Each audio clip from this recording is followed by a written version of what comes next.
I would also say the one other thing, and I was very struck watching not just last night's game, but also this entire Pacers playoff run.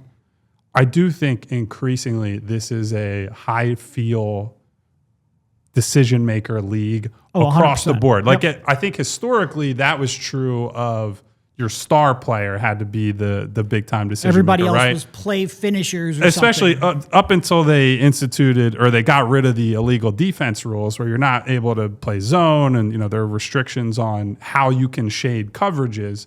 If you just had one or two guys on a team that were good decision makers and could beat up a matchup, that's honestly all you really needed in a lot of cases to win playoff games.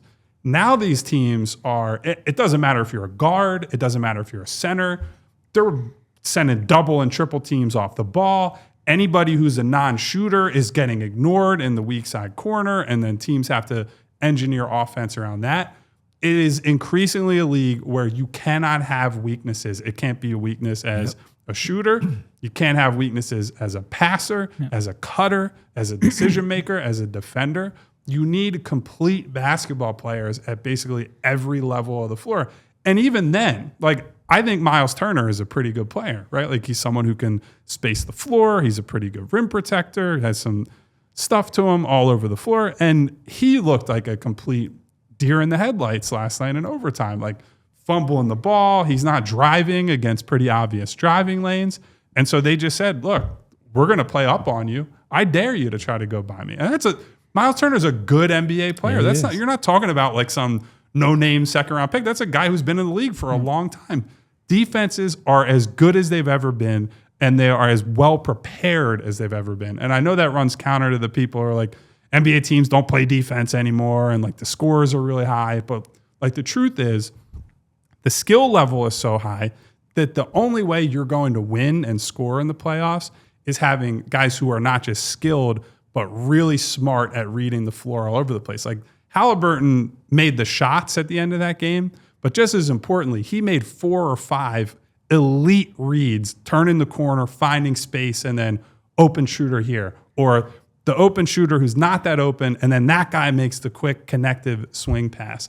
That's what's so impressive to me about him and about Indiana is when they're flowing, it is complete unselfish ball flying around, and it is it's a shared responsibility. It's not so much about Tyrese grabbing them by the neck and saying, I got you guys. It's him making the smart basketball play and that leading to the event that happens that ends up winning the game. And ironically enough, of the question I posed to these guys, it was I talked to them about this a few weeks ago where I brought up the Pacers and how they put this team together in the first place, where they have a second-round pick in Nembhard. They make a trade for Nesmith, who was lost in Boston. Completely lost as the 16th, 14th, or 16th overall pick, whatever he was that year. And Toppin, Halliburton, and Nesmith all from the same draft class and that year, and they're all together because they fit. And then you have the Turner piece. Last year when Kyle brought up the idea we do a show of the next Aaron Gordon type that you can focus on to fill a role on the Sixers, Toppin was one of my choices. And I will say, Devon, I give him and I give that organization a lot of credit because when he came out of school, that's just a guy that like all they did was they built the offense around him in college. And when he got to the league, that's a guy who's a play finisher and like a really meh to bad defender. And he has become a really complete player. So like I give him credit for embracing a role and doing that. Yeah. But you also give credit to Rick Carlisle and the 100%. staff there for getting him to that spot and putting him in positions to succeed. Right. So, look, I didn't know it was going to turn out like this where he would buy in that way. It was just a guy to look at that say, hey, could he buy into something like the Aaron Gordon role as a starter, though, when we were talking Sixers related? And it's fitting. And Derek pointed out they can go 10 deep with how they do it. And they still have one all-star for sure.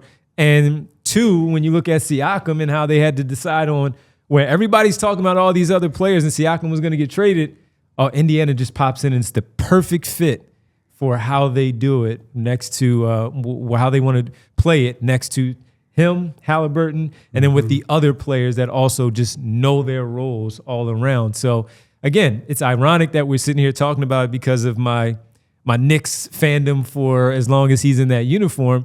But that's the type of, that team is fun. And you guys know me, but as much as I love the Kevin Durant team, like that was absolute fun with the Golden State Warriors.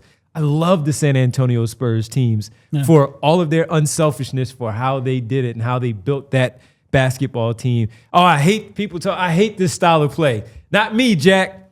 That was some fun basketball to watch them. Just selfless guys, man. Just so just some unselfish guys of how they went out there, played basketball. You know, multiple Hall of Famers on that team with how they did it.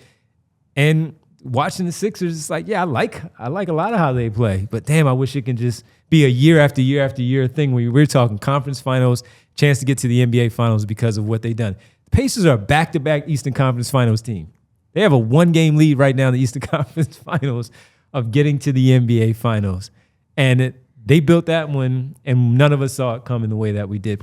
Kevin Pritchard was on his way out as a general manager for that team.